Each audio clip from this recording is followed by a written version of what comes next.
बियो आंखौ हाबा खालामैनि सिगांनो बेसे 9 इयारावनो थांदों खोमा दा बियो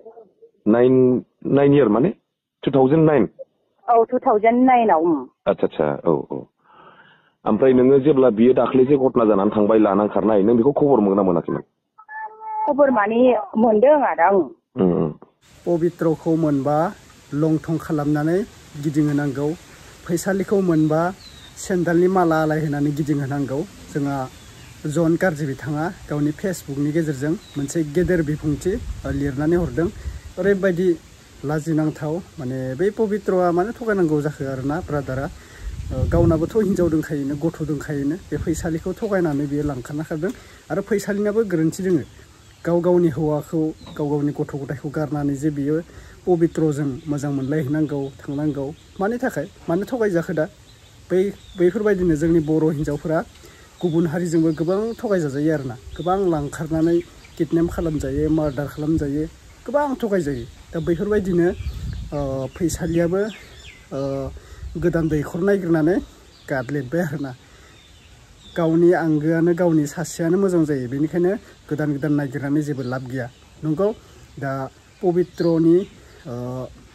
बिसि माने सिगांनि आंगो बिसि बेहा हाबा जाखाबावनाय नालाय दा बिनिनो बिसिया पबित्रखौ कल रेकर्डजों मा बुंदो नोंथांमोना फार्स्टआवनो खोनासंग्रो नैबे नेक्स्ट रेकर्ड आरोना जोबथा रेकर्ड नोंथांमोना नायलांबाय थाबानो जाबाय स' गिबियावनो बयनिसिमबो फिन खेब बरायहरबाय दा नोंथांमोना भिडिअखौ नायग्रो बे कल रेकर्डखौ आं होनो सानदों दा बे पबित्रखौथ' जहन गाज्रि जोंहा ब्रादारा कल रेकर्डजोंबो गोबां खोनाखाबाय नोंथांमोना दा नैखौ नायग्रोना ला हेल' दा ओमफ्राय थारमाने पबित्रआ नोंनि हासबेन्डआनो जाहैबाय ना औ आंनिनो हासबेन्ड खै बोसोर जाखोमोन हाबा जानाया नोंसोरो खै बोसोर जाखोमोन हाबा जानाया जोङो माबा 2011 आव ना औ 11 आव ओमफ्राय बियो होजोंहाय थांनाया 2013 आव थांदों माने बियो आंखौ हाबा खालामैनि सिगांनो बेसे 9 इयारावनो थांदों खोमा दा बियो 9 इयार माने 2009 औ 2009 आव आच्छा औ ओमफ्राय नोङो जेब्ला बियो दाख्लैसो घटना जानानै थांबाय लानां खारनाय नों बेखौ खबर मोना मोनाखैमोन खबर माने मोनदों आदा दा नोंनो खोन्थाहरदोंमोन नामा बियो जेबो आङो बिनि फारसे बे हिनजावजों लोगो हमनाय बेजों थांनायखौ आं जेबो मिथिया आदा आच्छा ओमफ्राय नोङो खबर मोनखांनानै बेनो फन हरदोंमोन नामा नोङो औ हरबाय थादों ओमफ्राय मा होनदों गावहा बिदिनो नङा होनदों आरो आच्छा आंजों फैयाखै नङा होननानै बुंदों आरो आच्छा दाहालागैबो बे नङायानो बुंबाय थादों आरो बे दहायहालागैबो औ ओमफ्राय नङाबाथ' बियो खेबसे फेसबुकआव फैनानै बुंनांगौमोन ना बियो आं नङा होननानै बिदिनोथ' जोंबो दा दहाय गामिनि मानसियानो नङाबा बे फेसबुकआव मोनसे सिमान थांनांगौमोन होननानै बुंदों आरो दा खोथाया जाहैबाय जे बुस्थुआ फट'आ भाइरेल जादों बे फट'आथ' बेनोथार नोंनि हासबेन्डआनो आंनि हासबेन्डआनो जाहैबाय नामजों फट'जोंथ' मिलायखाबाय नामजों फट'जों माने गावसोर सानैजों लानाय फट'खौ नुखाबायना नोङो नुबाय आरो आं बेनो नोंनि हासबेन्ड ना दा बेनो जादों खोथाया दा नोंसोर ओरैनो मा स्टेप लानो नागिरदों जेनेबा आं गोसोखौ मोजां मोनाखै आरो जेनेबा बियो आंनि सिगाङाव जिबायदि खोथा बुंदोंमोन बेफोरो दा मिलायनाय बायदियानो जाहैबाय मिलायनाय बायदि माने मा बुस्थुआमोनलाय जेनेबा बे हिनजावा रेस्टुरेन्टफोर दङ नामा दंजोबो दङ रेस्टुरेन्टफोर दङ केन्टिनफोर सालायो जेन'बा आंनि मालिक आंनि हासबेन्डआथ' बेफोरबायदि बाथ्रा बुंनानैसो आंनि सिगाङाव खोन्थालांदों मारै होननानै जेन'बा बे हौवानि जेन'बा बेनि फिसायजों फैसालिनि हौवाजों बे रेस्टुरेन्टआव मावफागोन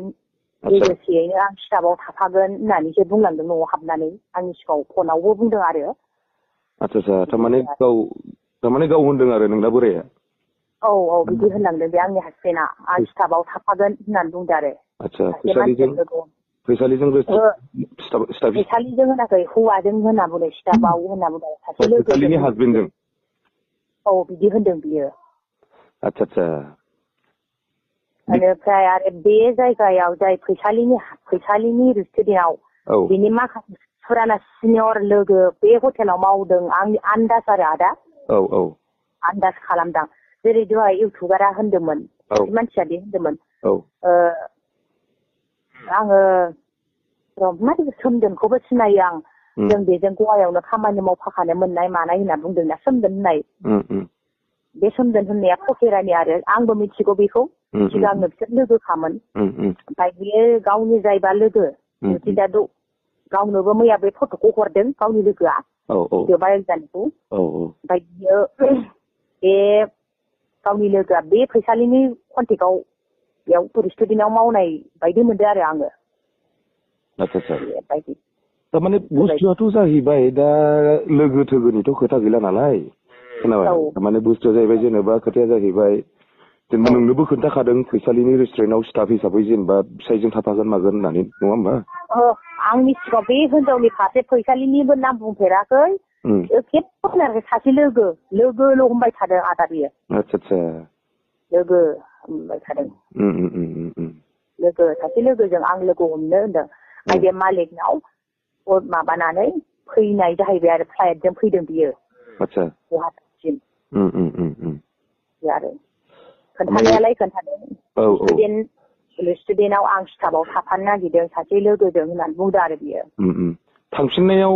मा नोङो ओमफ्राय फ्लाइटजों थांफिनदों होनना खोन्थादों नोंनो फ्लाइटजों थांदों होनदों आरो बियो आंनि सिगाङावथ' बिदि होनाखै फैसालिया गावसोर सानजोंनो थांदों थांनाया खिन्थु क'क्राझारनिफ्राय ट्रेनजों थांदों बेबायदि बेबायदिसो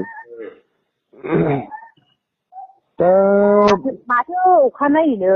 जेन'बा बियो बेयाव गुवाहाटियाव हर थाहैदों हर थानाय हराव आंनो फन खालामदों आदा 10ता बाजियाव तारमाने फनखौथ' हरखागोन तारमाने फन हरनाया जेनेबा माखासे बुस्थुखौ गावबो लाखोमानांगोन नालाय नोंजोंथ' मोजां देखायखानांगोन बे उफाय गैया फनखौथ' कन्टिनिउ दोनबाय थाखानांगोन नोंजों दा नों मोनसे सन्देह खालामफ्लांगोनबो जानो हागौ नोङो बेखायनो गाव नोंजों कन्टिनिउ लाखिबाय थादों फनखौ दा नोंखौ दा जेनेबा नों दा बुंहरनाय बेनो आरो जे माने क'क्राझाराव रेस्टुरेन्टआव जेनेबा गाव स्टाफ हिसाबै थाफाफैगोन मागोन होननाया बिदि होनलांदों आदा बे आंनि सिगाङाव आरो आं बेखौ सैथोखौ आं नोंजों खोन्थाहरो बेनो आरो बाथ्राया दा हिनजावनाबो रेस्टुरेन्ट दंखायो नालाय दा बे ओमफ्राय जोंहाबोथ' न'खराव बुहुत मानसिया दा डिटेल्स माबाबाय थादों बिनि रेस्टुरेन्टखौ मिथिया माथो गसाइगावआवबो दंबावो ना आदा बेहा थागोन बेनाथ' थागोन थानोबो हागौ खिन्थु क'क्राझाराव दङ गसाइगावआवबो दाब्बा ना मा दङ नै बेहा दा ओरैनोथ' जेनेबा खोथायाथ' नंगौ बादियानो जाहैबाय जेनेबा ओमफ्राय नों मा सानमारदों जेनेबा दा साननो माने आङो जेनेबा बे जाय गथ'खौ बे जोनोम होनानै बोसोरनै मास मोनसे जाहैबाय गथ'आ आंथ' बेखौ ओरैनो हगारा दा नंगौ आंहाबो माबा मोनसे सिदान्थ' खालामनांगोन नंगौ आंथ' बे हिनजावखौ बेनो हाबा होआ आं मालाबाबो होखाया आरो जुदि बिसोर लालायदोंबा होदोंबा बे न'आव जायगा गैया आरो 100% 50-50 आरो बे आंजों माबा मोनसे माबानांगौ नंगौ नोंथांमोना भिडिअखौ नुखाबाय लोगोफोर नंगौ माने गावनि पबित्रनि हिन्जावा गावनि हौवाखौ माने बै फैसालिजोंबो जुलि जाहोआनो आरोना मानो होनबा फैसालियाबोथ' हौवा दंखायो दा पबित्रआबो हिन्जाव दंखायो बेफोरबायदि जायो दा पबित्रआलाय मा सानै हिन्जाव नांगौ नामा नोंनो सासे हिन्जाव थाखानानै गुबुन फैसालिखौ नोङो थगायनानै लाना खारनानै अमुगाव दोङो USA आव दोङो क'क्राझाराव दोङो बेसेबां थगायबावनो मानो हमजाखो दा बैफोरबायदि जायो लाजिनांगौलै एसे ब्रादारमोन लाजिनांगौ आरो फैसालियाबो लाजिनांगौ गथ' सानै थालायलायनानै जे गावनि हौवाखौ गारना खारनो बैफोरबायदि आरोना कल रेकर्डखौ नोंथांमोना खोनाखाबाय ओरैबायदि लासिसिं होननांगौ ना गाव गावनि गोरोन्थियानो गाव गावनि मान सन्मानखौ जाना लायो मानि थाखाय मान सन्मान जाखो दा गथ' गथायखौ मानो लाजि फोनांखो दा स्कुल कलेज थाङो गथ'फोरा फरायो माबायो ना हौवाजोंबो डाइभर्स जानायनि खोथानो आरोना फैसालिया गावनि हौवाजों माने ओरैबायदि लिरना हरदों फैसालिया दा फेसबुकनि गेजेरजों दासो पस्टायफिनदों आरोना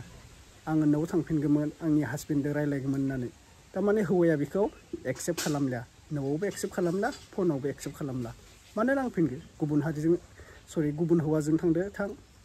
नोंखौथ' नांला गावनि हौवाया मालाय बुजिबाय थां नोङो गुबुनजों थांदोंबा नों गुबुनजों जुलि जायो थां गुबुना नोंखौ जाहोगोन बैफोरबायदि सानबाय गावनि हौवाया मा होआखैमोन मा अनाखैमोन गावनि हौवाया जोबोद अनबोदोंमोन थाखा फैसा न' बां बिल्डिं दखान गोबां दङमोन दा बेसेयावबो बिसिनि अननायावबो जुदि नोङो हौवाजों गोरोबना थानो हाया बेथ' नोंनि हिन्जाव जानो हाया नोंखौथ' बियो संसार जाहोनो हाया बैफोरबायदि जायो आरोना बेनिखायनो फैसालिनि हौवाया माने बेखौ एक्सेप्ट खालामलानो आरोना आरो फैसालियाबो बुंखादों गावनि फेसबुकनि गेजेरजों आंनि हासबेन्डआ आंखौ फनबो रिसिभ खालामला आं बिजों खेबसे रायलायगौमोन होननानै माने जोबोद दुखु मोनना थाबाय आरोना दासो पस्तायदो नों फैसालि मेडाम मादै दासो पस्तायदो बैफोरबायदिनो जायो गोजाननि पाहारखौ मालाबा मोजां साननाङा गुबुना थाखा फैसा दोङो नों नोंनि हौवानाव जि गरसे दोङो धोननि गोरिब बेजोंनो मिलायनानै जा गुबुनजों नों थांनानै मोजां मोनजागोन बेफोरबायदिया नङा बास दिनैनि भिडिअ बेखिनिसै माबाफोर गोरोन्थि जादोंबा निमाहा खालामना होबाय फैसालि पबित्रनि बागै माबा मोनसे माबाफोर मोननांगौबा साजा मोननांगौबा जन गाज्रि बारादार बुंनायनि बायदि जायोबा थ' नोंथांमोननि सेराव आपडेट लाफिननानै फैगोन बेखिनिसै अके कमेन्ट खालामदो नेक्स्ट साबजेक्टआव लोगो मोनगोन बाय बाय